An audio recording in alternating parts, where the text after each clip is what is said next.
So the Mountain West has reached a streaming component to its television broadcasts. According to Brett McMurphy, tweeting out, TNT Sports and Mountain West reach multi-year agreement for a full slate of live college football games to air exclusively on TruTV and Max beginning this season. So the reason I bring this up on today's show is because if you listen to or watch the show, you're a college football fan.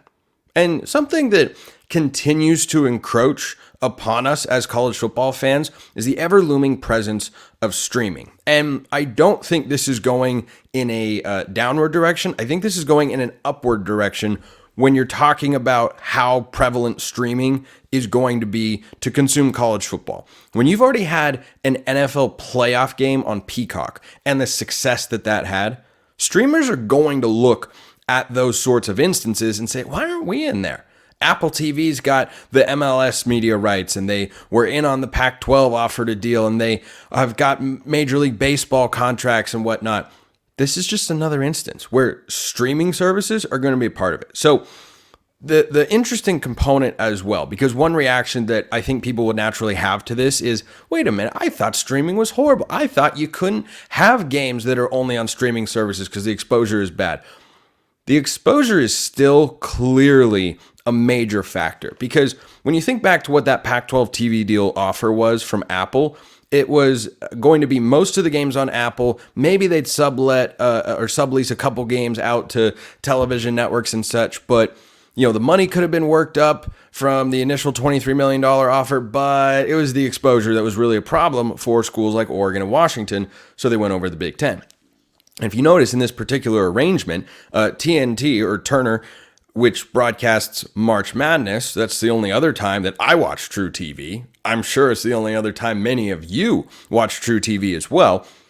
They have games on there in addition to putting some on Max. Now, what I'm really curious to see anytime these streaming arrangements come about is who are they putting on the streaming platform?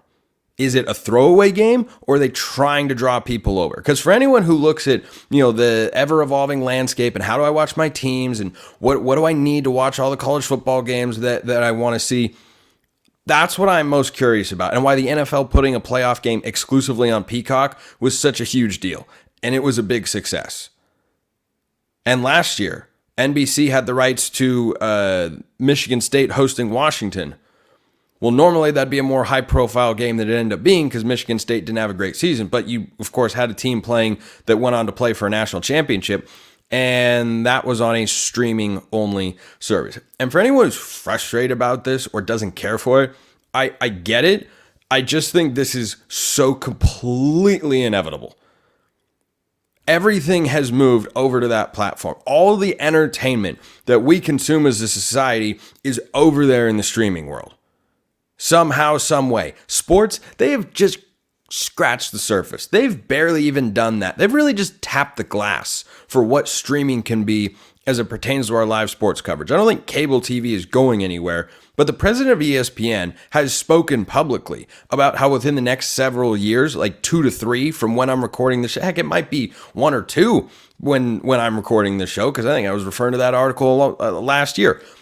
ESPN is considering, or has considered, has discussed, or he could foresee them being an exclusively direct-to-consumer product, or just a streaming service. That's a pretty wild concept for the worldwide leader in sports. That's where everything is going. Now, one of the reasons that I don't push back on this or get annoyed by it as much is because of something that I have noticed in the streaming world. I, like many of you, have a bevy of streaming services, and it can be frustrating to say, well, like, where are my favorite shows? Well, I want to watch this, or I want to rewatch that. Oh, I don't have that service. Do I really want to rewatch it? Something that's happening right now that I think is going to encourage rather than discourage sports from moving over to streaming services: bundling. Bundling is great. I am a big fan. I have got the Hulu, ESPN Plus, Disney Plus bundle. It's fantastic. There are other bundles that you can get. Like, everything kind of spread out. The market came with the streaming, and it was all about, hey, we're all going to have our own individual streaming service. You got to have it, right? Disney's got theirs, Hulu's got theirs, and Netflix is the king. Well, how can we chip away? Well, NBC's got Peacock, and like all this stuff started coming at it. And it was kind of, sensory overload for a lot of consumers. And what happened was there were too many different services. And I think consumers kind of felt that frustration of, I'm not paying for all these different services just so I can watch this one show. And so now you see companies coming together, and you can pay for that ESPN Plus, Hulu, Disney bundle. And there are several other bundles that are available out there. The TV media rights space is in a state of flux at the moment. I don't think you've seen the biggest changes take place, though, as it pertains to how you watch sports. I think those changes are still going to arrive, because anytime you have a major conference, I know the Mountain West is not a power conference. It's still a conference that I talk about on this show and that many of you watch. And I know I have some people in the audience out there that are fans of Mountain West teams. Having to watch your team on a streaming service is a rather notable development. That is a stark change from what it would have been 10 to 15 years ago.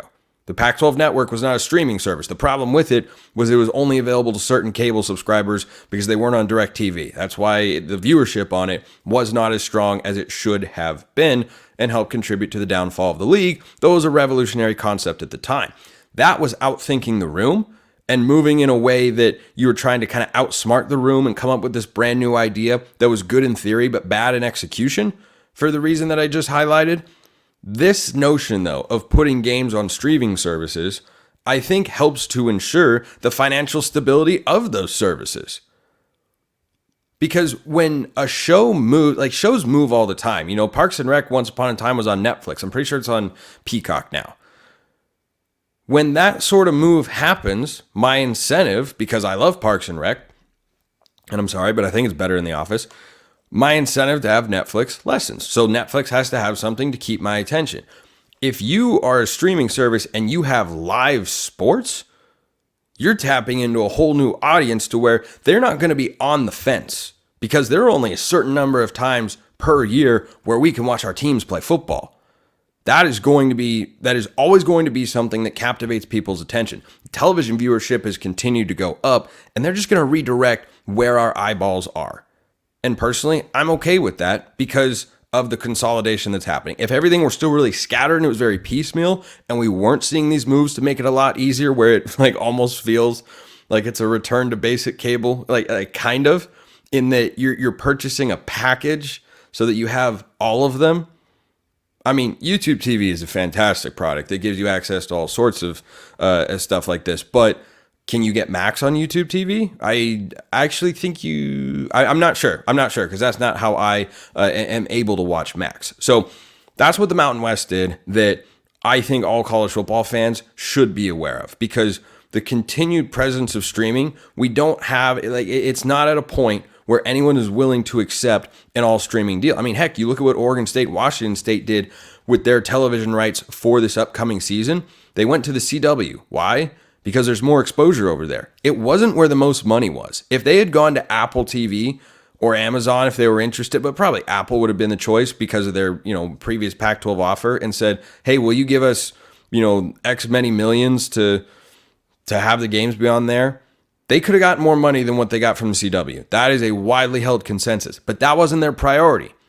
And you notice the Mountain West is not saying, yeah, you can just put some games on Max. No, we also are going to sublease games to Turner that are on TruTV because it's on cable. So no one has made the jump yet. No one's gone 2 feet into the pond with the streaming, but somebody will.